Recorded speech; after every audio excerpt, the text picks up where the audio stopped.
आज आनापान सती अभ्यास का अंतिम दिन है। कल से विपश्यना अभ्यास सिखाया जाएगा।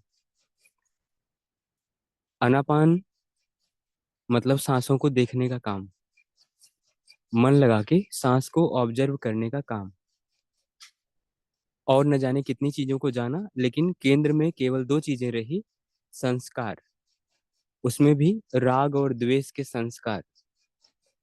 मूल रूप से संस्कारों का सृजन यहीं से होता है और यहीं से फिर आगे बढ़ के संस्कारों की निर्जरा होती है। इन दो जगहों पर हम लोगों ने ध्यान दिया।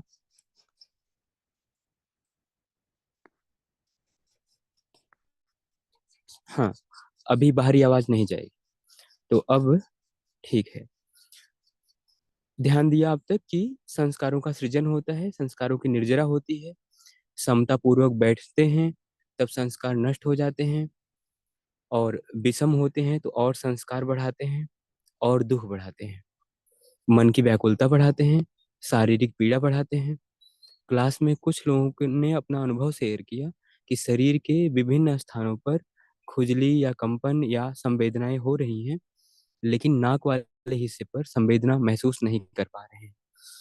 तो कोशिश करें केवल नाक वाले हिस्से पर आज की रात और इस समय,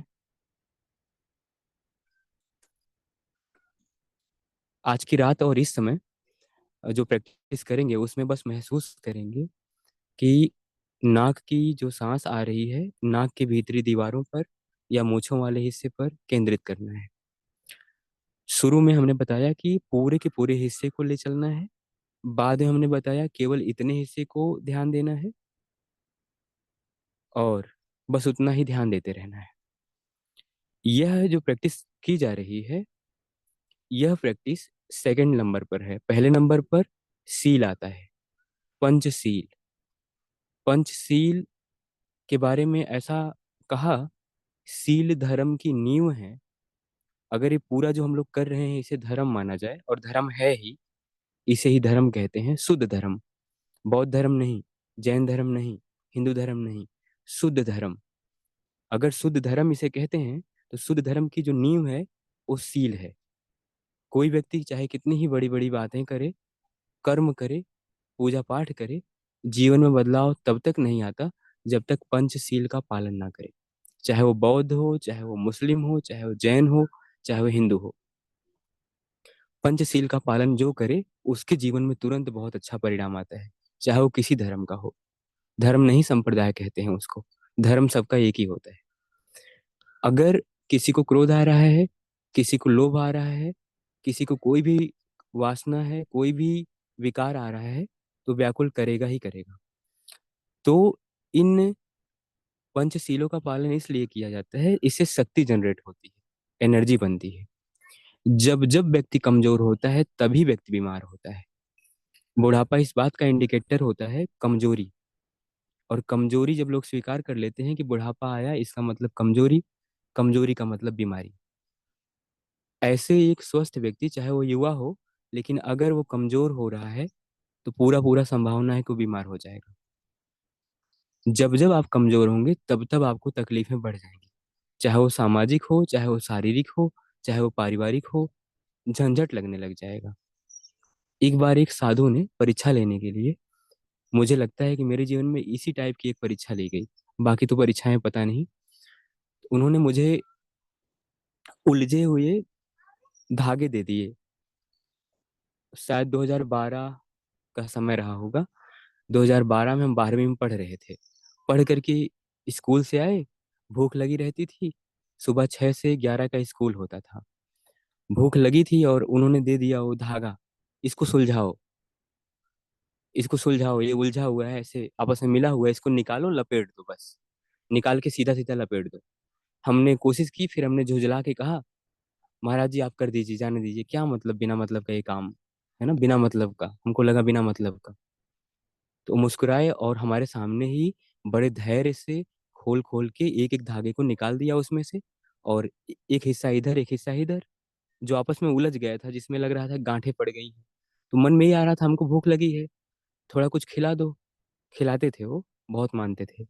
हम लोग पढ़ के आते थे तो वहां कुछ खा लेते थे, फिर अपने घर आते थे। और कभी कभी वहाँ सेवा भी करते थे, वहीं रहते थे। तो गुस्सा आया, झुंझलाहट आई, एनर्जी कम थी ना। एनर्जी कम होने पर छोटी छोटी समस्याएं हमें मुसीबत लगने लगती हैं। ऐसे और कुछ मुसीबतें आई। एक बार महेश योगी जी से मेरी बात हो रही थी, मैं बहुत परेशान था उस समय, एक छोटी सी बात को लेकर के। इतनी छोटी कि आज बताना भी नहीं चाह रहा हूँ। इतनी छोटी सी बात को लेकर मैं परेशान था। मेरी उनसे बात हो रही थी तो कह रहे थे, महेश योगी जी कह रहे थे, परेशान ना होइए, जब नदी निकलती है पहाड़ों से तो उसके रास्ते में और पहाड़ पड़ते हैं, तो क्या वहीं रुक जाती है? हम कहे नहीं गुरुजी। फिर कहे कि वो रुकती नहीं है, वो रास्ता ऐसे बदलती है, थोड़ा टेढ़ी मेढ़ी होती है, दाएं बाएं होती है, फिर बहती है। लेकिन समय के साथ होता क्या है, जिसे हम मुसीबत कह रहे हैं, जिसे वो पहाड़ कह रहे हैं, जो नदी के रास्ते में पड़ जाता है और नदी को मुड़ के जाना पड़ता है, कुछ समय के बाद धीरे धीरे नदी की धार तेज होती है, और इतनी तेज होती है कि वही जो पहाड़ दिख रहा था, वो बालू का टुकड़ा बन बन के टूट टूट के अंत में उस नदी की धार में बह जाता है। पानी नदी को, पानी पत्थर को काट डालता है और अंत में रास्ता बन जाता है। तो उनका कहना था मेरी कुछ छोटी सी समस्या के ऊपर, तो मुझे लगा ये तो बड़े काम की बात बता दी है, और सचमुच ये काम की बात है। लेकिन ये सब दार्शनिक बातें हैं। रियलिटी में भी कुछ हो जाए, छोटी सी बात हो जाए तो मुश्किल होती है जीवन में। यह सांत्वना देने के लिए है, मुसीबत खत्म कर देने के लिए नहीं है। हिम्मत दे देने के लिए है, ताकत जोश दे देने के लिए है। जैसे गाड़ी का तेल खत्म हो गया और किसी ने अपनी गाड़ी में से थोड़ा तेल दे दिया ताकि आप पेट्रोल टंकी तक पहुंच जाओ, लेकिन आप काम ही ना करो, आप ऊर्जा इकट्ठा ही ना करो, दूसरे के भरोसे बैठे रहो, तब फिर कब तक कृपा होगी? और सबसे बड़ी कांटे की बात तो ये है कि अगर कृपा होती तो जो मूढ़ व्यक्ति है, जिसके पास बुद्धि कम है, उसके पास भगवान कृपा कर देते तो बुद्धि हो जाती, समझ हो जाती। कृपा की क्या कमी है उनके पास? अगर उन्हें कहा जाता है दया निधि, है ना, कृपा निधान, है ना, उन्हें और भी नामों से पुकारा जाता है, कि उनके पास दया की क्या कमी है? दया निधि है, दया के समुद्र हैं, तो फिर दया की क्या कमी है? सबके ऊपर कर देना। क्योंकि हर कोई नादान है। अगर कोई क्रोधी है तो इसका मतलब उसे नादान है, तब क्रोध आ रहा है। कोई लोभी है, चोर है, बदमाश है, तो उसके भीतर नादानी है, तब ऐसा हो रहा है। तो ये नहीं कि उसकी चोरी रोक दी जाए, लेकिन ये जरूर है कि उसके भीतर ऐसी प्रेरणा जगाई जाए, ऐसे कुछ जगाया जाए, दया कर दी जाए। दया नहीं की जाती। दया की जाती है कुछ मामलों में, हर मामले में नहीं की जाती है। अगर आप अपनी मदद करना शुरू करोगे तो पूरी प्रकृति आपकी मदद करेगी। जब आप ही नहीं करना शुरू करेंगे, आप दूसरों के भरोसे रहेंगे, तो कोई मदद नहीं करेगा। और अपनी मदद तब होती है जब अपने भीतर ऊर्जा इकट्ठा करने का काम करते हैं। सील कोई छोटी बात नहीं है। जो पंचशील बताया, जो पंच आर्य महासत्य बताया जैन धर्म में, जो बौद्ध धर्म में पंचशील नाम दिया गया, जिसे योग में या हिंदू दर्शन में यम नियम कहा जाता है, ये कोई छोटी सी बात नहीं, बहुत बड़ी बात है। और बेस तो यही है। यहाँ तक किसी ने कहा, और आचार्य भी वहां पे ये चीज बार बार कह रहे थे, कुछ ना करो, पंचशील का पालन करो, साधना में तेजी से छलांगे मारते हुए आगे बढ़ जाओगे। और सब कुछ करो, अगर पंचशील तोड़ रहे हो तो चाहे कितने ही धुरंधर हो, आगे नहीं बढ़ पाओगे। चाहे कितने ही घंटे बैठने वाला शरीर हो, चाहे कितना ही सामयिक करने की क्षमता हो, चाहे कितना ही सरेंडर हो जाते हो, लेकिन अगर पंचशील का पालन नहीं किया, ऊर्जा है ही नहीं, तो खूब नई गई नई गाड़ी, चमचमाती हुई कार, खूब बढ़िया कार, खूब बढ़िया ड्राइवर, कुछ नहीं कर पाएगा अगर उसमें तेल ही नहीं हो तो। ऊर्जा भरने का काम करता है पंचशील, इसलिए पंचशील बहुत ज्यादा उपयोगी है। तो आप साधना ना करें, केवल पंचशील सीख लें क्लास में, और अपने जीवन में पंचशील का उपयोग करने लग जाएं। आधी बीमारी आधा दुख तो ऐसे दूर हो जाए, क्योंकि बड़ी ऊर्जा रहने लगेगी, बड़ा उत्साह रहने लग जाएगा। जैसे एक आर्मी के सैनिक को देखा जाता है कि फ्रस्ट्रेट, इरिटेट और सारी चीजें बहुत कम होता है, उसके पास मौका ही नहीं होता है।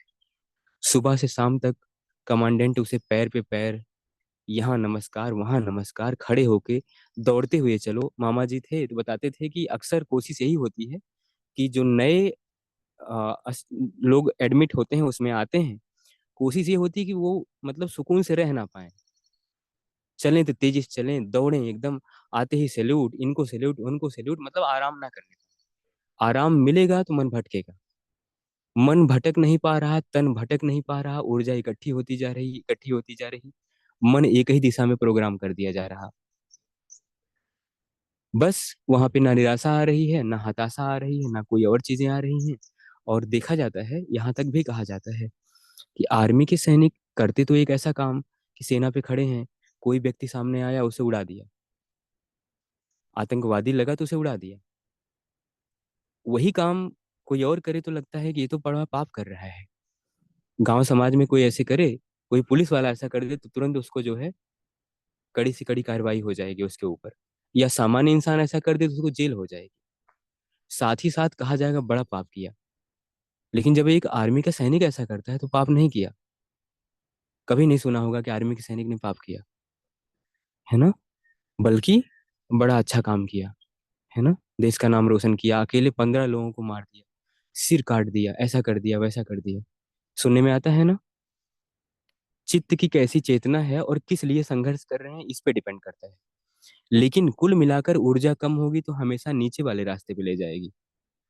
ओशो ने पूरे जीवन इस बात को हाईलाइट किया, ऊर्जा की कमी हमेशा निम्नगामी होगी और ऊर्जा की अधिकता हमेशा उच्चगामी होगी, हमेशा उच्च विचारों में ले जाएगी। जब जब ऊर्जा की कमी होगी, जब जब मोबाइल पे टाइम पास करेंगे, जब जब अधिक निद्रा का सेवन करेंगे, जब जब गलत भोजन खाएंगे, जब जब कोई गलत काम करेंगे, तो आप गलतियों के लायक ही बचेंगे, गलत वाइब्रेशन ही अपनी तरफ खींचेगी, अच्छी चीजें आपसे दूर होती चली जाएंगी। और फिर आप मारामारी शुरू करते हैं, फ्रस्ट्रेट, इरिटेट, घबराते हैं, डिप्रेस होते हैं और सोचते हैं मेरे जीवन में सेटिंग क्यों गड़बड़ है, भगवान कुछ कर क्यों नहीं रहे हैं। हम तो हर संडे मंदिर जाते हैं, हम तो सबसे ज्यादा दान देते हैं, हम तो ये कर देते हैं, वो कर देते हैं, है ना? वो नहीं देखते हैं कि हम सुबह जाग नहीं रहे, समय से सो नहीं रहे, समय से खा नहीं रहे, कुछ अलग तरह की चीजें खा रहे हैं, कुछ अलग तरह का जीवन यापन कर रहे हैं। पूजा तो कर रहे हैं, लेकिन उसका जो अनुपालन होना चाहिए जीवन में, वो नहीं हो रहा है। अगर पलट के देखा जाए तो खुद के भीतर बड़ी खामियां, बड़ी कमियां। इन खामियों और कमियों को दूर करने का पहला काम तो सील कर देगा, पंचशील। सत्य, अहिंसा, अस्तेय, अपरिग्रह, ब्रह्मचर्य का कठोर पालन। तो अगर आप पंचशील का पालन करो, मुझे जहां तक लगता है समाज इसमें बाधा नहीं बनता है। कोई आपको रोकेगा भी नहीं, जान भी नहीं पाएगा कि आप पंचशील का पालन करते हो। बस उसे दिखेगा कि थोड़ा क्या हुआ कि ये दीदी थोड़ी पंक्चुअल हो गई, थोड़ा क्या हुआ कि ये इनका स्वभाव थोड़ा बदल रहा है। लेकिन रोकेगा नहीं कोई। लेकिन जब आप समाधि का अभ्यास करोगे, अपना शरीर रोकेगा। जो ये सांस का अभ्यास है, इसे समाधि कहते हैं।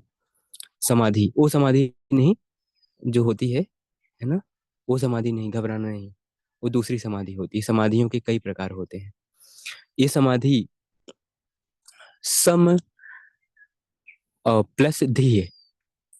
समता में जो अधिष्ठित कर दे उसे समाधि कहते हैं। समता में बैठा दे उसे समाधि कहते हैं। मन को बैठा दे, शरीर को तो आप लोग बैठा ही लेते हैं। टीवी देखते हुए भी समाधि लगा लेते हैं, है ना? गाना सुनते हुए भी समाधि लगा लेते हैं। मन पसंद कोई चीज हुई तो समाधि लग जाती है।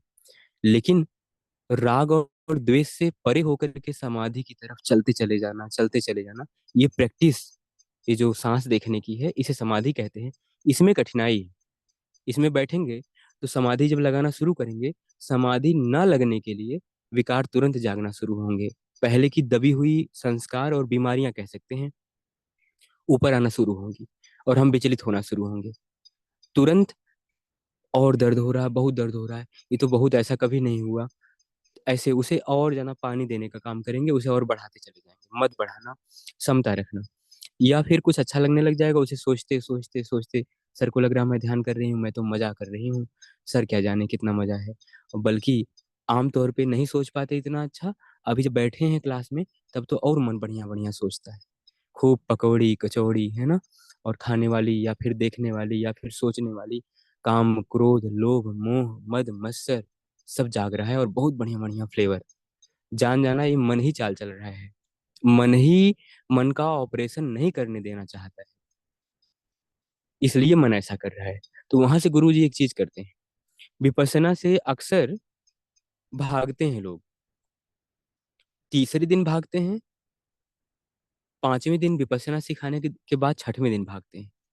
आप लोग भी भाग जाते। अगर ये क्लास 2 घंटे की होती तो आप लोग भी भाग जाते। इसमें से कुछ जैन लोग टिकते और कुछ अजैन लोग टिकते, जो थोड़े तपस्वी हैं, मेहनती हैं, या मेरी बातों पे थोड़ा गहरा विश्वास करते हैं, या लगता है कि ये चीजें कुछ काम की हैं। बाकी सब भाग जाते। परीक्षा भी हो जाती है उसमें, कौन कितना दमदार है, झेल ही नहीं पाते। 2 घंटे की केवल बात कर रहा हूँ। ये क्लास आधे घंटे कर देता हूँ, आधा घंटा बोलता हूँ, ना बोलूँ तब भी वैसे।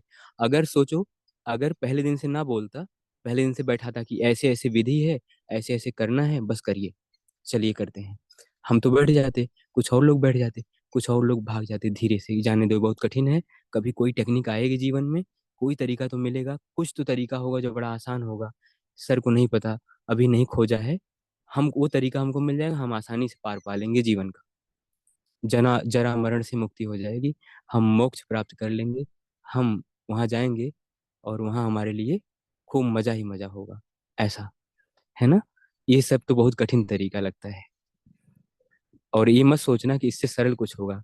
हम भी ये सोचा करते थे, लगता था, अभी भी लगता है। जब वहां भी पसीना हम तपाते हैं तो मन यही करता है, इससे सरल कुछ नहीं है क्या? मन में यही आता है, इससे सरल कुछ तरीका हो तो गुरु जी बता देते।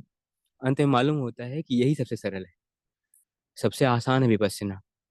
आप नेट पे सर्च करो, आप लोग, सब लोग, अब तक की वो कौन सी ऐसी विधि है जब जिससे सबसे अधिक लोग अरहंत हुए, आपको यही मिलेगा। अब तक ऐसी कौन सी विधि है जिससे सबसे अधिक लोगों को बोध प्राप्त हुआ, ज्ञान प्राप्त हुआ, यही विधि मिलेगी। सबसे आसान है, लेकिन ये शुरुआत में इसका ऑपरेशन कठिन है। मतलब खुद को नहला धुला करके इस योग्य बनाना कठिन है, और नहलाने धुलाने का काम यही है, सांस को देखना, यही बहुत कठिन है। इसके बाद जो प्रैक्टिस चलेगी वो आसान है। विपश्यना में तो दर्द मिटना शुरू हो जाता है, जब हम कल से सिखाएंगे, उसमें कल परसों में दर्द कम होना शुरू हो जाएगा, समस्याएं कम होनी शुरू हो जाएंगी। लेकिन उसमें थोड़ा अधिष्ठान भी रखेंगे। कोशिश करेंगे कि थोड़ी देर के लिए 10 मिनट का अधिष्ठान रखा जाए, जिसमें आप लोग हाथ पैर मत खोलना। जहां वहां 1 घंटे का रखते थे, वहां यहाँ मैं क्षमताएं कम देखते हुए एक 10 मिनट का रखूंगा। तो उसमें 10 मिनट का अधिष्ठान रखा जाएगा। बाकी में हाथ पैर हिला लेना, लेकिन फिर भी कोशिश रहे कि ना हिले। तो अब, हाँ, क्या करना है?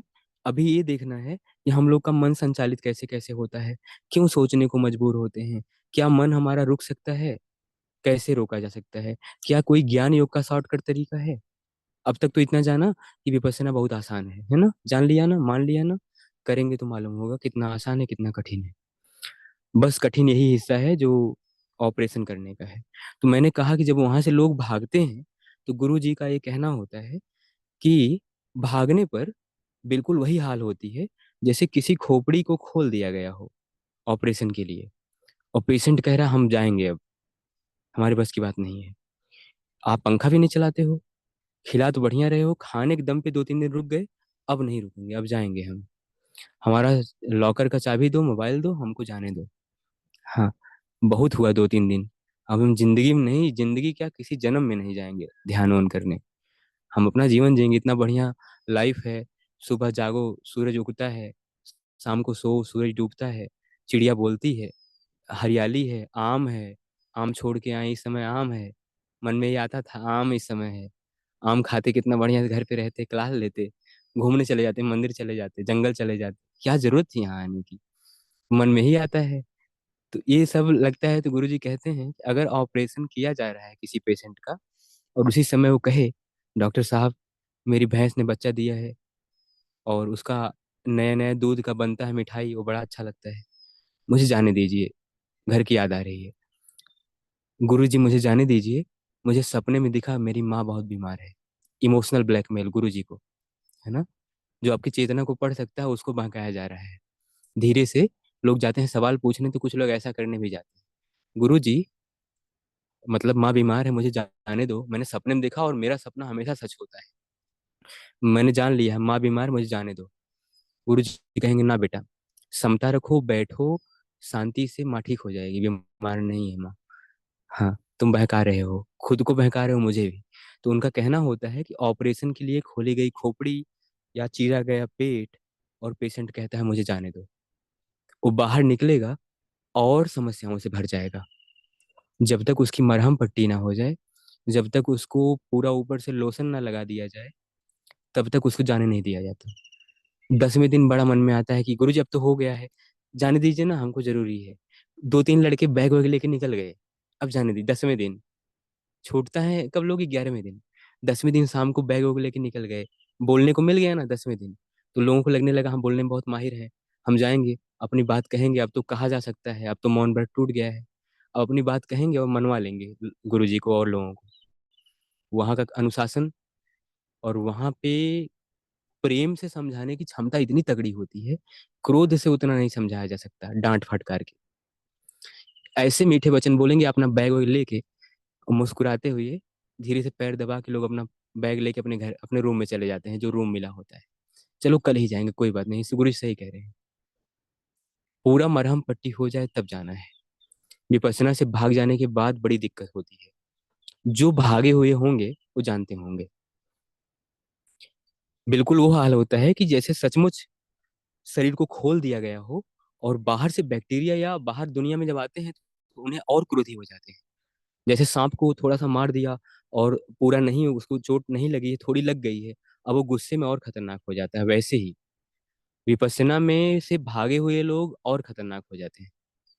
इसलिए साधना में से भागना नहीं चाहिए। अगर कोई कर रहा है, उसको लगता है बहुत पीड़ा हो रही है, तो अब फंस गए हो, अब मत भागो। अब भागोगे तो और बढ़ाओगे, समस्या और बढ़ेगी, सही बता रहा हूँ। क्योंकि एक तो विद्वेष पैदा करेंगे, द्वेष पैदा करेंगे, एक साधना के प्रति द्वेष, टीचर के प्रति द्वेष, और जो पहले से दबे हुए द्वेष हैं वो मल्टीप्लाई बहुत तेजी से होंगे। क्रोध और बढ़ेगा, रोष और बढ़ेगा। इसलिए समता रखनी है। अब मैंने इसी में एक चीज और कही, आज का विषय है, इसको ले लेते हैं, 1-2 मिनट में खत्म कर देते हैं। सोचते कैसे हम लोग हैं? लगातार सोचते हैं, कुछ ना कुछ सोचते हैं, सोचने में मजा आता है, शांत होने में दिक्कत होती है। अब की महसूस हुआ कि शांत होने में फायदा है, ना सोचने में फायदा है। एकदम नहीं सोचने में फायदा है। सोच शुरू होने ना पाए, जैसे कल बताया कि रक्त बीज वाली बात, कि एक बीज नीचे पड़ेगा उसमें से अनंत बीज पैदा होगा। मन बार बार मल्टीप्लाई करके सोचेगा। तो काली माता का इंडिकेशन लिया कि वह ब्लड को जमीन पे गिरने नहीं देती हैं, पी जाती हैं और खप्पर में रोप लेती हैं, तो उन्हें खप्पर वाली कहा गया। और इतना कठिन काम किया, इतना कठिन काम किया, ये दुर्गम काम किया, इसलिए दुर्गा कहा गया, है ना। और बहुत सारे अच्छे अच्छे काम किए, अपने आप को, अपने विवेक को जगाया, अपने बोध को जगाया कि मन ऐसे ऐसे भटकता है। अब उसमें एक और एग्जांपल मैंने कल दिया था कि भगवान शिव को पैरों तले कुचल रही हैं, हम लोग अपने विवेक को कुचल देते हैं, अपने होश को दबा देते हैं और तब क्रोध करते हैं उसके ऊपर। हमें खुद मालूम होता है कि यह नुकसान करेगा, इससे अलावा शॉर्टकट है, फिर भी शॉर्टकट का इस्तेमाल, बुद्धि का इस्तेमाल, विवेक का इस्तेमाल, बोध और चेतना का इस्तेमाल ना करके, क्रोध, लोभ, काम और बेकार की चीजों का इस्तेमाल करके आगे बढ़ना चाहते हैं, चीजों को दबाना चाहते हैं। तो बाद में माता काली को होश आता है, देखती हैं कि मैंने अपने विवेक को, अपने बोध को दबा दिया पैरों तले, और मैं कितना खतरनाक काम कर रही हूँ। फिर समता रखना, ये चीज जानी थी।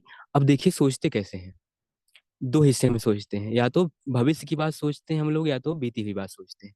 वर्तमान सोचते तो बड़ा कल्याण हो जाता, नहीं सोचते हैं। वर्तमान में सोचने की बातें की जाती हैं, सुना भी जाता है, ध्यान की पद्धतियां बताई जाती हैं, हो नहीं पाता है। अब इसमें एक और वेरिएशन होता है, ये बात बड़ी गहरी, इसको बैठा लेना मन में। सीमा दीदी, कुछ और मत करना, जो कहा जा रहा है वही। सोचते ऐसे हम लोग, एक तो भविष्य के बारे में, एक तो बीती हुई बातों के बारे में। ऊपर से जो अच्छा हुआ है वो और अच्छा हो जाए, ये चाहते हैं, बहुत बार बार चाहते हैं। अनचाही ना हो और मनचाही होती रहे, बस हम सुखी रहेंगे। अनचाही अक्को बार ना हो और मनचाही बार बार हो, हम सुखी रहेंगे। जबकि ये पंच महाभौतिक शरीर, त्रिदोष और त्रिगुण से भरा हुआ है शरीर, यह दुखमय है। सतोगुण, तमोगुण, रजोगुण कन्वर्ट होता ही रहेगा। वात पित्त कफ सुबह दोपहर शाम रात चलता ही रहता है। सर्केडियन रिदम चलता ही रहता है। कण कण बदलता है, पल पल। जैसे बल्ब एक सेकंड में पता नहीं कितनी बार जलता है, बुझता है, लेकिन दिखता है कि जल रहा है। वैसे हम लोग न जाने कितनी बार जलते हैं, बुझते हैं, मरते हैं, पैदा होते हैं, मरते हैं, पैदा होते हैं। उपजित्वा निरुद्धन्ति, उपजित्वा निरुद्धन्ति। उपजता है, नष्ट हो जाता है, उपजता है, नष्ट हो जाता है, ऐसे एक एक सेकंड बूढ़े होते जा रहे हैं। एक एक सेकंड बूढ़े होते जा रहे हैं, लेकिन यह है इतने धीमे धीमे हो रहा है। और चेतना के लेवल पे कहा जाए कि इतना तेजी से हो रहा है, लेकिन बोध कम होने से दिखता नहीं है। और तेजी से और बढ़ जाता है जब हम लोग राग जगाते हैं, द्वेष जगाते हैं, क्रोध जगाते हैं। ये बात बताई जा रही थी वहां पर कि 62 साल का बूढ़ा इंसान है ये आचार्य आप लोग का। और आचार्य को देख करके लग रहा था कि 40-42 के हैं। लोग कह रहे थे 62 साल के हैं। एकदम टाइट, पूरा चमकता हुआ चेहरा। लोग कह रहे थे बूढ़ा हो ही नहीं रहे हैं, हम लोग इनको बहुत पहले से ऐसे ही देख रहे हैं। शायद आर्मी से या कैसे रिटायर्ड हैं, आचार्य हैं जो मतलब इस समय हैं। बाकी एसएन गोयनका जी मेन है। बाकी उनके बाद आचार्य होते हैं जो वहाँ बैठते हैं, कुछ करते नहीं, सामने बैठते हैं बस। अगर किसी का कोई सवाल हुआ तो उसका जवाब देते हैं बस, और कुछ करते नहीं। ध्यान करते हैं, बहुत ध्यान करते हैं, जिसका काम ही है दिन भर ध्यान करवाना। और हम लोग एक शिविर लेके चले आए, वो व्यक्ति दूसरा शिविर ले रहा है, वो व्यक्ति तीसरा शिविर ले रहा है। हम लोग 10 दिन के शिविर में पागल हो जाते हैं, वो व्यक्ति 20-20 दिन का, 30-30 दिन का शिविर ले रहा है बैठ के। लोग उसके सामने बैठे हुए हैं। कितना तपस्वी होगा वो, कितना समझता होगा वो चीजों को, है ना। तो देखा कि मन में विकार पैदा करते हैं, और विकार से हम लोग और तेजी से नष्ट होते हैं। और तेजी से बल्ब जलता है और बुझता है। और तेजी से बुढ़ापा और शरीर को नष्ट करते हैं, मन को नष्ट करते हैं, बोध को नष्ट करते हैं। तो क्या होता है, देखिए, हम लोग अपना अपना अपने बारे में जानते हैं और कहते भी हैं कई बार कि आप मुझे समझ नहीं रहे हो, मैं जो कहना चाह रही हूँ ये बात नहीं समझ रहे हो, मेरी बात समझो, आप तो समझते ही नहीं हो, ऐसा कहते हैं। या फिर ये कहते हैं कि लोग मुझे समझ ही नहीं पाते हैं, मुझे जानते ही नहीं है। अच्छा, कभी कभी गुस्से में कहते हैं, तुम मुझे जानते थोड़े ना हो, तुम मुझे जानते नहीं हो, जान जाते तो ऐसी बात नहीं कहते। ऐसा गुस्से में भी कहते हैं, कई बार प्रेम में कहते हैं। तो इसमें इसका मामला ये होता है कि हम लोग अपना इमेज बना के रखते हैं। जैसे कोई मूर्तिकार एक मूर्ति, एक कागज पा जाए और कलम पा जाए, एक मूर्ति बनाए, उसी पे ऐसे चित्र बनाए, और कहे कि अरे मुझे यही चाहिए, मुझे यही इंसान चाहिए, ये बहुत अच्छा है, इसको बुलाओ, इसको निकालो इसमें से। लोग कहेंगे पागल है।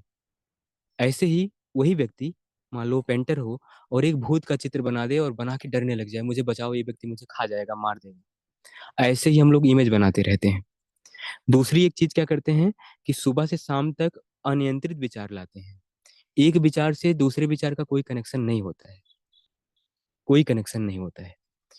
जैसे एक पागल व्यक्ति को अचानक से खाना दे दिया जाए, आपको दया आई, आपने खाना दे दिया, और उसको क्या लगा कि खाना नहीं, लोग मुझे आक्रमण करने आ रहे हैं, और ये भोजन नहीं, ये जो चावल है ये हथगोला है, मतलब बम है। और उसको हाथ से उठा के दाल में भिगो के, और जिसने उसको खाना दिया उसके ऊपर फेंकने लग गया। अचानक से विचार उसका बदला। फिर अचानक से उसका फिर विचार बदलता है, नहीं नहीं, ये हथगोला नहीं, ये तो पानी है, और मैं तो नहाया हुआ नहीं हूँ बहुत समय से, नहा लेता हूँ। फिर अपने शरीर पे लेके मलता है, फिर उसका विचार बदलता है, ये तो साबुन है, फिर उसको रगड़ रगड़ के मलता है पूरे शरीर पे। ऐसे ही हम लोग का विचार, हकीकत में कहें तो, बेशक पढ़े लिखे हैं, हाँ, कुछ धुरंधर जैन भी बैठे हैं, बहुत पढ़े लिखे हैं, बहुत जाना है धर्म को, यही होता है हम लोग के साथ। विचार पे विचार बदलता है, एक विचार से दूसरे विचार का कोई कनेक्शन नहीं होता है अभिषेक। एक विचार से दूसरे विचार का कोई कनेक्शन नहीं होता है। इसलिए हम सब, ईमानदारी से कहा जाए तो, पागलपन के शिकार हैं। अगर एक विचार से दूसरे विचार का बहुत अच्छा कनेक्शन होता, जो कि हम लोग बोलने के समय कर रहे हैं, देखिए ना, मैं बोलने के समय एक विचार से दूसरे विचार को कनेक्ट कर पा रहा हूँ, आप सुन पा रहे हो। अगर यही कनेक्शन छोड़ के आगे पीछे बैठा दूं बातों को, तो आप क्लास बंद कर देंगे। लेकिन ऐसे हम लोग सोचते हैं, करते हैं भले ठीक ठाक, सोचते उल्टा है, विचारों का सामंजस्य नहीं होता है। एक तो ये समस्या। दूसरा, इमेज बनाने का, अपने बारे में इमेज क्रिएट करना, और अपनी इमेज बना के दूसरों के दिमाग में बैठाना कि मम्मी के लिए मैं ऐसा हूँ, दोस्त के लिए मैं ऐसा हूँ, और किसी के लिए मैं ऐसा हूँ, और किसी के लिए मैं ऐसा हूँ। अगर मेरी सोसाइटी में ऐसी इमेज है, हर किसी के लिए इमेज अलग अलग है, एक जैसी नहीं है। और दूसरी अच्छी है, बड़ी अच्छी है। मेरे बारे में लोग अच्छा मानते हैं, अच्छा बोलते हैं, अच्छा सोचते हैं। अगर जरा सा इमेज टूटी तो बड़ा दुख होता है। किसी भी तरह से इमेज टूटी तो बड़ा दुख होता है। ये समस्या तब भी होती है जब अपनी इमेज अपनी नजरों में टूटती है, लेकिन तब और दुख होता है जब अपनी इमेज दूसरों की नजरों में टूटती है। जैसे एक व्यक्ति अपनी वाइफ के साथ जा रहा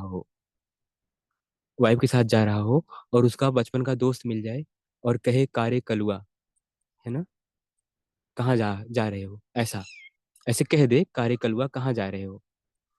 उसे बड़ा दुख होगा, मेरी वाइफ के सामने मेरा असली नाम नहीं ले रहा है। ये बचपन में पढ़ा था हमारे साथ, हम काले हैं, तो हमको कलुआ कह रहा है, लेकिन तुम्हारी वाइफ सामने काहे कह दिया। अभी कहीं और कहा होता चलता, बचपन में कहते थे कोई बात नहीं। अब तुमको मालूम नहीं, हम फला जिले के मजिस्ट्रेट हैं और अपनी पत्नी के साथ जा जा रहे हैं। तुम भले दोस्त थे, लेकिन आज तुमको हमको इज्जत देनी चाहिए थी। हमारी वाइफ हमारे साथ थी। बड़ा दुख होता है।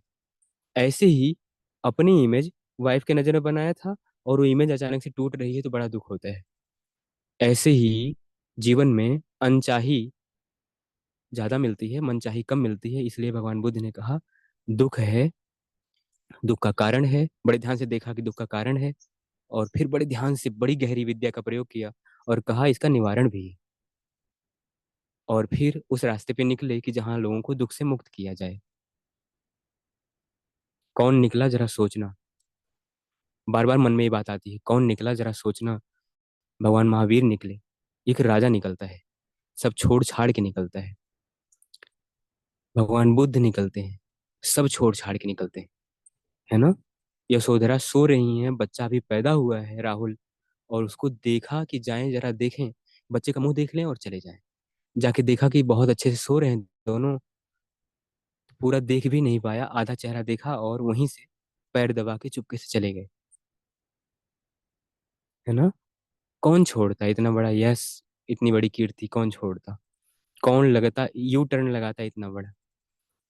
ऐसा करना था तो किया उन्होंने। हम नहीं कह रहे हैं कि ऐसा आप लोग करें, लेकिन ये जरूर उन्होंने कहा कि इस विद्या का मैक्सिमम प्रयोग लोग करें। ऐसा बिल्कुल भी नहीं कहा कि बौद्ध धर्म अपनाएं। बुद्ध, उन्होंने बार बार कहा मेरे से पहले न जाने कितने बुद्ध हुए और न जाने कितने होंगे।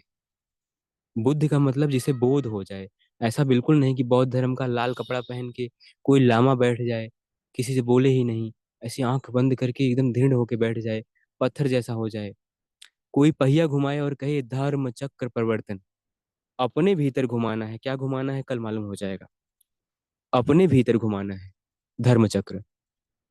अपने भीतर धर्म चक्र घूमेगा, सारे विषाद कटेंगे, सारे दुख मिटेंगे।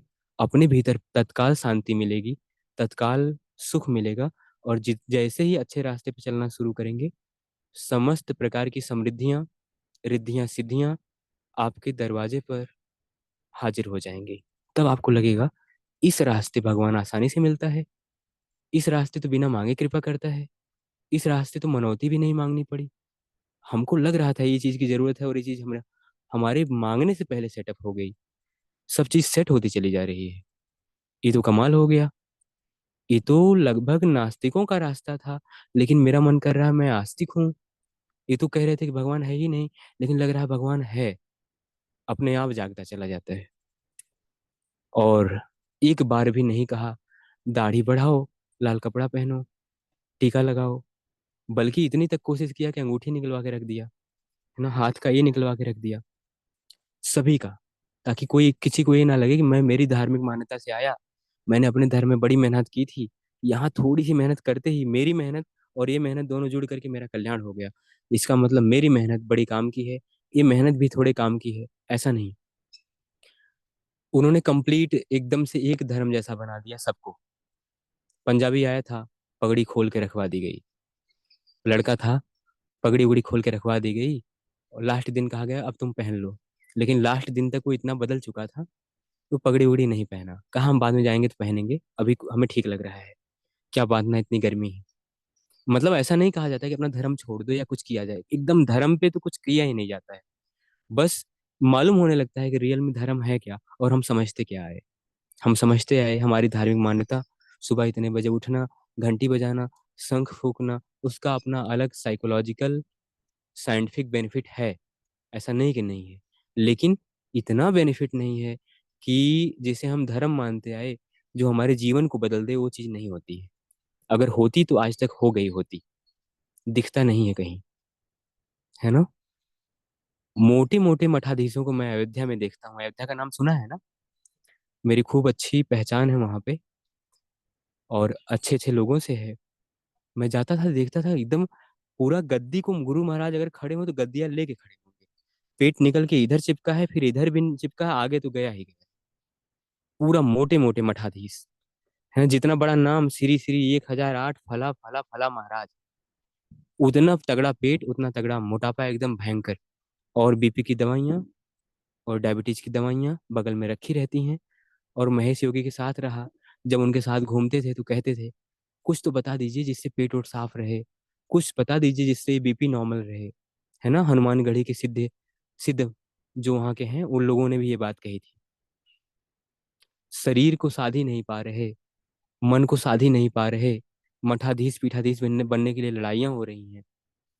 दुनिया के लिए क्या करेंगे, क्या करेंगे दुनिया के लिए। बड़ी श्रद्धा है कि लोग माथा टेकते हैं।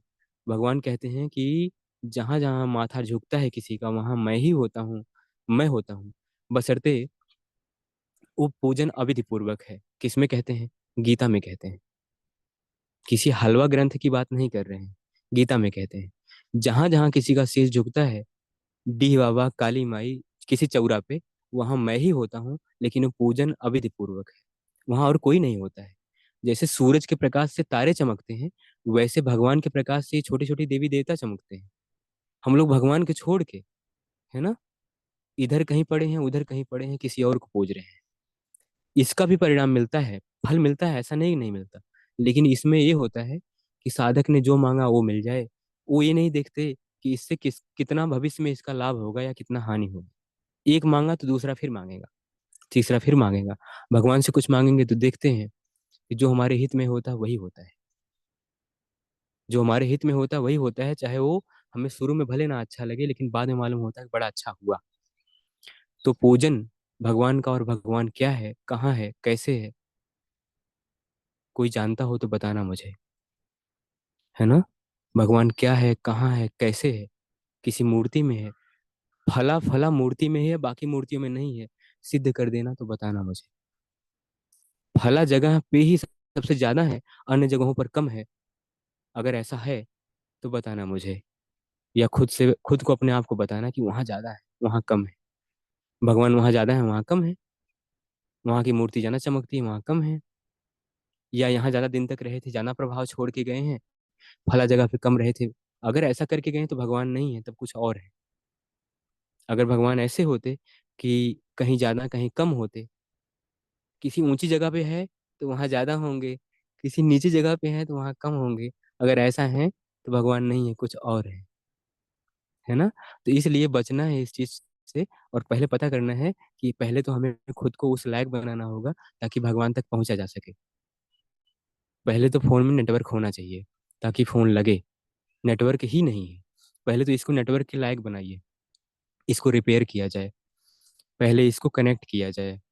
कनेक्शन हो जाएगा तब मालूम हो जाएगा वो कहाँ है, कितना है, कैसे मिलते हैं, क्या करते हैं, क्या होते हैं, तब मालूम होने लगेगा। ये शरीर ही है। इदम शरीरम कौन्तेय क्षेत्रम मिति विधीयते। यह शरीर ही कुंती पुत्र अर्जुन, यही क्षेत्र है। इसी को जानने वाला क्षेत्रज्ञ है, इसी को जानने वाला क्षेत्रज्ञ है, और उसको इसके भीतर ही मैं मिलता हूँ।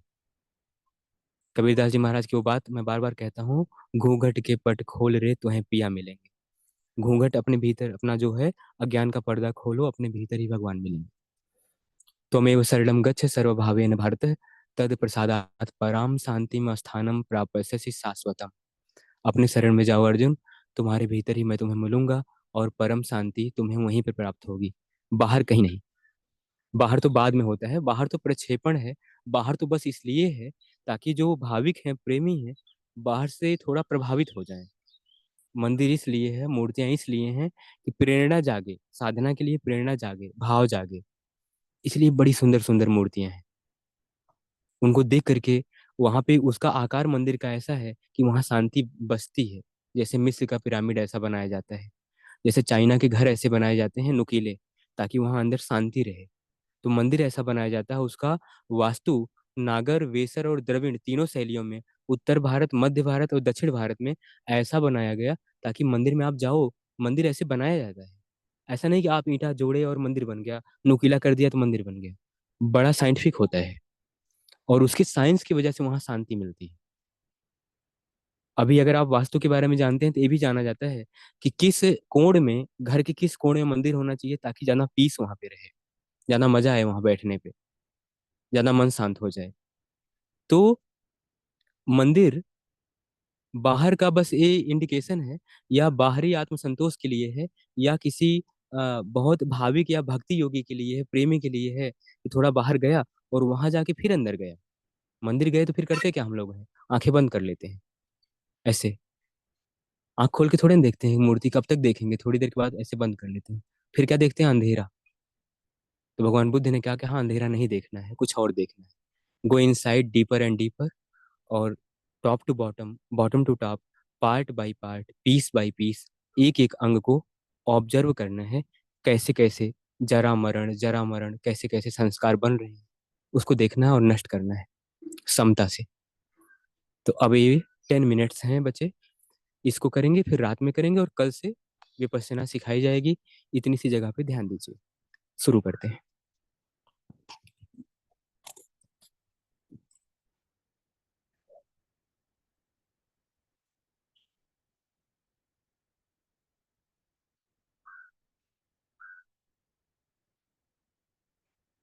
सांस थोड़ी तेज लेना, ताकि सांस का टच महसूस होने लगे। फिर जब होने लगे तब धीमे कर देना।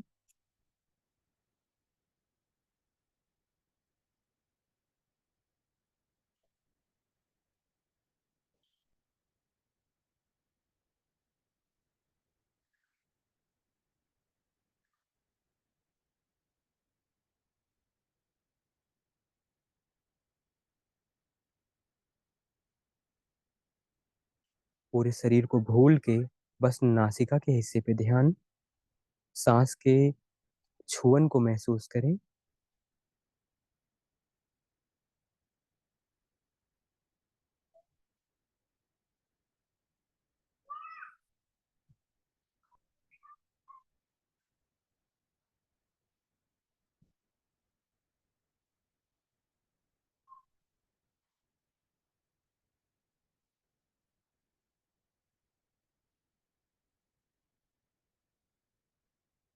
एकदम नहीं सोचना, एकदम नहीं भटकना, मन केवल सांसों पर। अपने भीतर न कोई भाव, न कोई विचार, और कोई संवेदना जागे उसे इग्नोर करना। बस केवल सांस को जानना, टच करती जा रही, टच करती आ रही, धीरे धीरे जानते रहे।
मन भटक जाए तो फिर सांसों पर।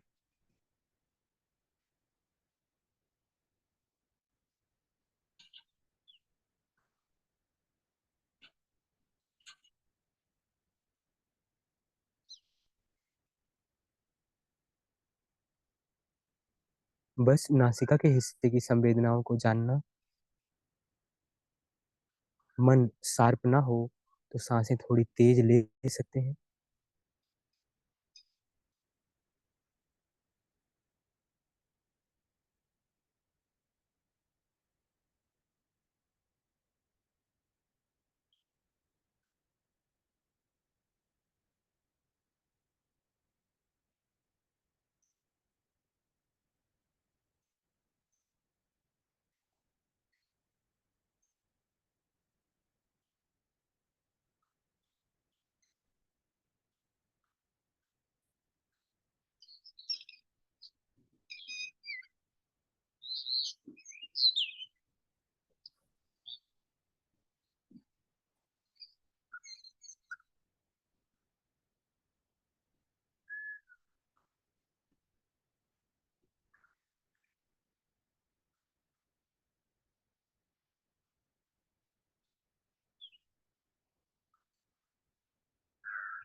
ना कुछ अच्छा ना कुछ बुरा, केवल समता।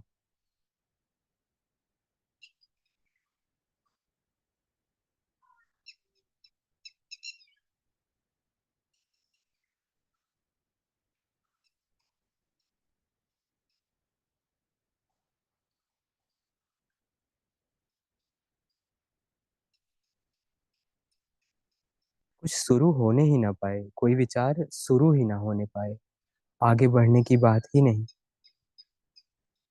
शुरू होते ही देख लेना कि ये शुरू होने जा रहा है, मुझे नहीं सोचना है।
बस नासिका के तिकोने हिस्से पर, मूंछों वाले भाग पर होने वाली संवेदनाओं को, गर्मी को, कंपन को, पसीजने को, जलन को ध्यान देना। सांस के ठंडक को या गर्माहट को ध्यान देना, और कुछ ना सोचें। सांस आए खाली, जाए खाली, मन निर्मल ही रहे।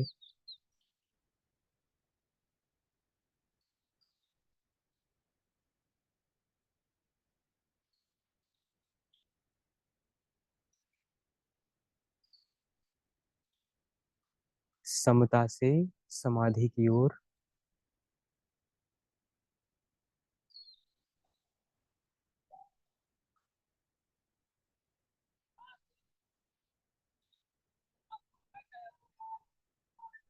जो सुख दुख से परे है वो समाधि में है, जो समता में है वो समाधि में है।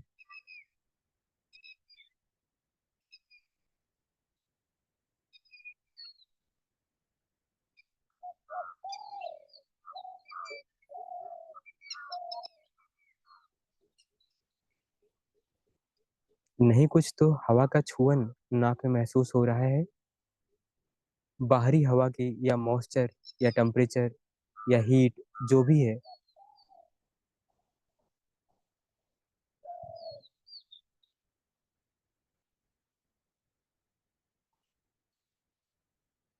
जानना ही है। थोड़ा और।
माफी।